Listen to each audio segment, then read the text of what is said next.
So apparently I'm cursed. At least that's what the NIFB keeps screaming like a choir of malfunctioning parrots. They're out there shouting, "Lionel is cursed!"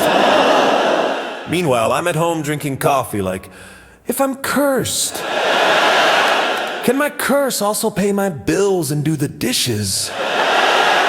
Because the pattern's hilarious. Every time they pray against me, something catastrophic happens to them. They tried to hex me and Facebook said auto ban. They tried to roast me and God said, nah, I'm in the mood for barbecue. Back in July, they launched this big Facebook harassment campaign.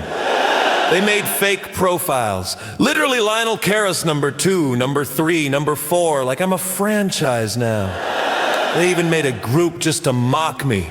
But Facebook's spam filters looked at them and went full Terminator. Access denied! I didn't even know. 4 months later, I stumble in like Indiana Jones, finding the lost temple of stupidity. Empty chat, deleted message, everyone banned, just crickets and the faint echo of Lionel is cursed.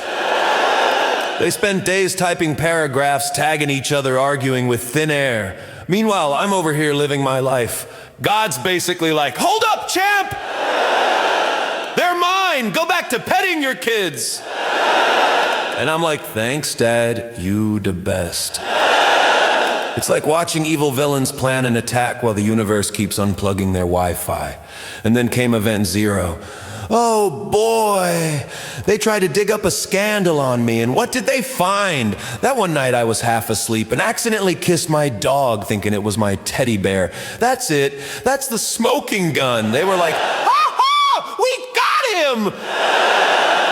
And the rest of the internet said, buddy, that's not a sin. That's just low blood sugar. I owned it too. I was like, yeah, I kissed my dog. He's soft. I was tired. People thought it was adorable. They tried to paint me as weird and ended up giving me Pixar energy. A few days later, one of their pastors must have thought, Lionel got sympathy for that. Maybe I should open up too. And suddenly he's online publicly begging for forgiveness, and not the spiritual kind, if you know what I mean. And I'm sitting there like, sir, I kissed a teddy bear. You just confessed to a Cirque du so what?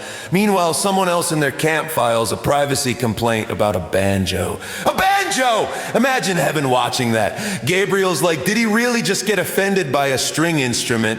God's like, yeah, apparently twang is persecution now. At this point, I realized they don't have a God complex. They have a clown complex. They don't perform miracles. They perform pratfalls. They don't walk on water. They slip on banana peels of their own making. And honestly, I don't even have to respond anymore. They're doing all my marketing for me. Every scandal they invent ends with them getting ratioed by divine intervention. One calls me cursed. Boom, car accident. Another bans me. YouTube bans him 2 hours later. Someone insults me. Facebook deletes their account mid-sentence.